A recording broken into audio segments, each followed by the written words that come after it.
Hi folks, my name is Tom Smee. I work at The Partnership, which is a marketing agency in Wolverhampton. My role there is front-end developer, junior front-end developer. I'm going to give you a quick webinar on understanding your audience and the importance of doing such in the marketing industry. Shortly after that, I'll answer some questions for three or four questions. And then if you've got any questions, just fire away at the end. So my role within the company is a junior front-end developer. I've been in that role for around about 7 or 8 months. Before that, I was an apprentice. I applied for that through the Creative Pioneers scheme, and I was an apprentice for Creative Alliance. So those guys looked after me for 12 months. My role there was creative and digital media apprentice. So it was really sort of cutting my teeth, and I came into that role without any sort of prior knowledge of digital media or designing or any of the sort of Adobe softwares like Photoshop and Illustrator. So it was a huge learning curve those first 12 months. But since then, I've been employed full time and just really sort of gone from strength to strength in terms of confidence of the role and knowing what's expected in the creative industry. The 12 months of learning an apprenticeship really sort of exposed me to a vast array of different tasks like web design. I got into a bit of programming, using Adobe softwares like Photoshop and Illustrator, and also some email marketing and copywriting as well. So how I've used understanding, like being able to understand audiences, and how I've seen the importance of understanding your audience sort of come to fruition is in every single project that we do. In my opinion, marketing, not to make any sort of sweeping statements, but marketing's about, not at its root, but it's about being liked. It's about giving an audience something that they want and something that they need. An audience isn't gonna buy into your product or buy into your service or something that you're trying to offer them if you're not talking to them in the right way, or you're not giving them the right sort of medium that they want, or you're not sort of not pandering to them, but sort of buying into their sort of buying pattern and the way that they buy or the way that they receive information. So it's vital that in every project that we do, we start it with the groundwork, the understanding of what it is that our clients want, what it is that they need, and how they want to receive it. In my role, like I said, with my apprenticeship, I've done a lot of copywriting. I did an A-level English when I was in sixth form, and my employers have sort of noticed that, not necessarily talent, but knack I have for copywriting. So that's something that sort of a role that I was given when I was an apprentice, and that sort of carried on into my front-end development role. Obviously, it's not a fundamental part of building a web page or an internal piece of software, but because we're such a small agency, everyone needs to chip in. It's really important that everyone can do more than one thing, just because of the size of it. So yeah, I've been involved in copywriting, and that copywriting for local opticians all the way to global insurance companies, writing copy for campaigns, email campaigns, brochures, leaflets, posters, in-store posters. So I've had quite a big involvement in sort of being able to understand an audience. How we as a company go about understanding our audiences and our clients' audiences. With every project that we do, we fill in a briefing document, we give it to the client, and we ask them loads of questions like, what is it that you're trying to offer? Who's the audience? What's the sort of the meat on the bones of the campaign? And also, what's the tone of voice? How are you trying to talk to your audience? What do you want to say to them? What is it that you think that they want to hear? And we'll reel through that document and sort of pick out the really important bits and lay that groundwork so that we can start to build the campaign and start to do any creative work or intellectual thinking. But before any of that, we need to lay down that foundation of what the campaign is at its core. We've always done it this way. For the past 12 months, we've really been streamlining our briefing process, starting to cut out trim the dead wood, in the document and ask more relevant and important questions. And it works for us because, well, we've been in the industry for 25 years. We're a member of the IPA, and we deal with a huge array of clients, both local to global. So we found that it's something that works for us.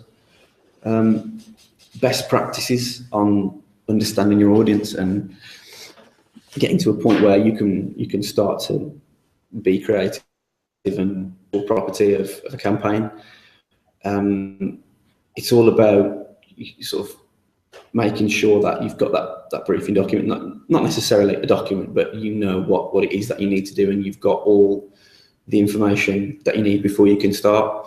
The worst thing that you can do, and it's a mistake I made a number of times when I was an apprentice, is to just nod and say, yeah, of course I can do that, without actually knowing fully what it is that you need to do, because hours go by and before you know it, you've spent 10 hours and you've got nothing to show for it, or you've got something that's just way off the path that, you know, the client wants to go down, which isn't good for, you know, yourself and the company, because it can sort of damage your reputation. Also, you need to make sure that you know what it is that you're producing. Does the client want an email campaign? Do they want a direct mail campaign? Do they want a brochure? Do they want something more intuitive, like an internal communication or a website or some internal software? You need to know what it is that they want and what it is that you're producing before you can start. Also, make sure that you're producing for the appropriate medium.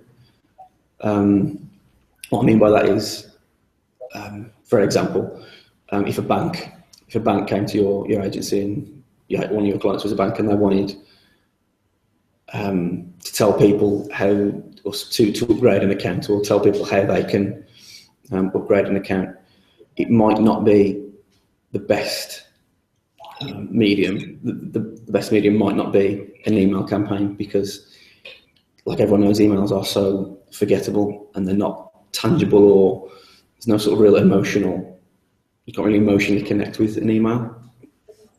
So something like a letter or a direct mail piece might be something far more appropriate, because it's far less forgettable than an email. You know, a customer can hold it, and they can do it straight. They can action that straight away. They can upgrade their account or go and visit a new website, or, you know, whatever action it is that your client wants. A couple of ways in which I've been successful in, you know, understanding an audience and getting it right. Email marketing, as I mentioned earlier, is quite a big part of digital communication nowadays. It's not really going to go anywhere.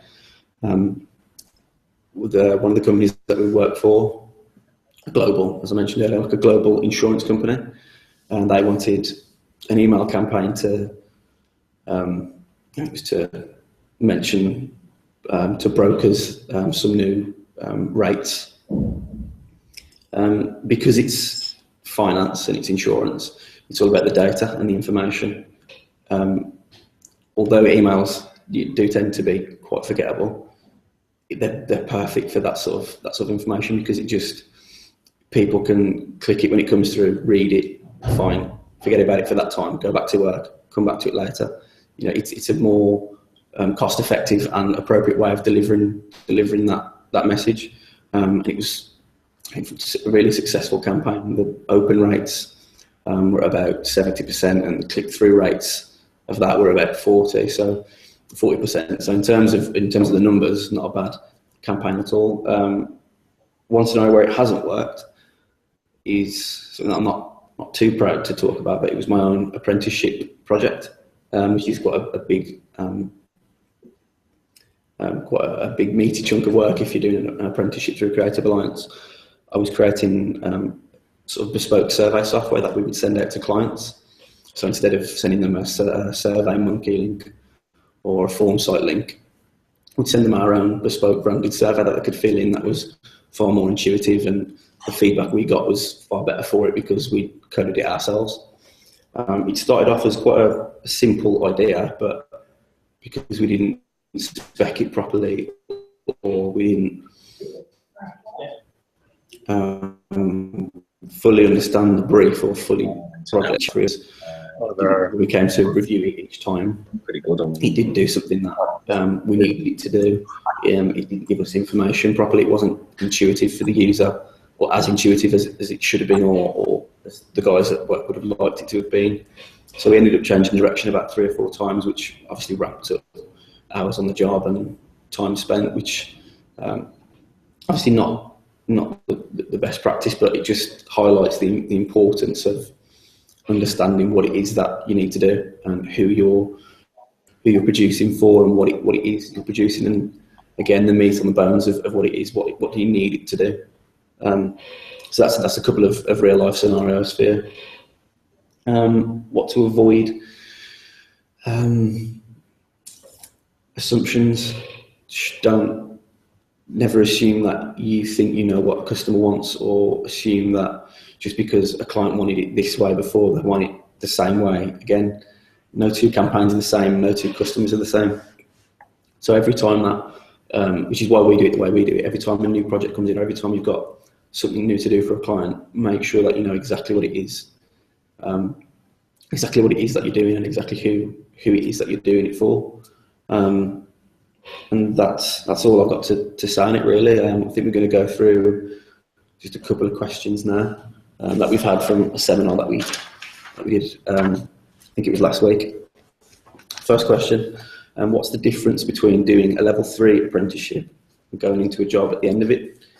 I think one of the biggest things for me was how you get looked at when you're an apprentice.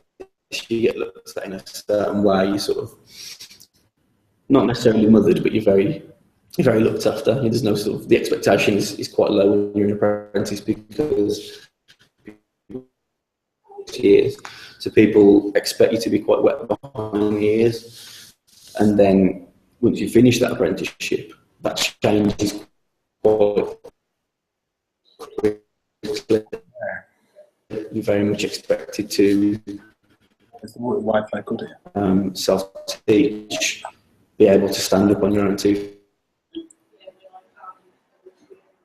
No, it's like he's going to reveal the secret.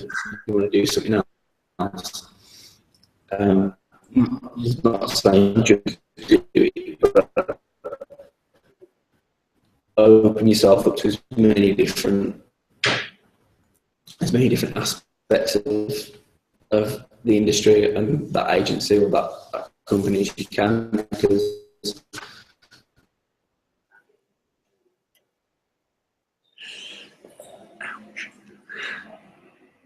That's gone. It is.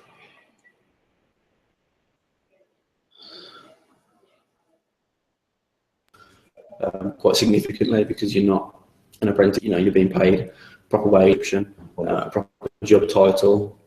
You're doing more paid work than you ever have been when you're an apprentice. Certainly the case for myself. I'm doing far more chargeable, billable client work. Sort of status quo shifted quite a lot, so there definitely is the expectations rise, but provided you get as much out of the apprenticeship and you apply yourself fully, then it shouldn't be too much of a problem. Final question, after finding out all information you needed of clients, has the strategy you used ever failed? Yeah, it has. As I mentioned, with my apprenticeship program, my apprenticeship project, but that was more internal. There was a time where I myself completely missed the mark. It was an email campaign for a global insurance company.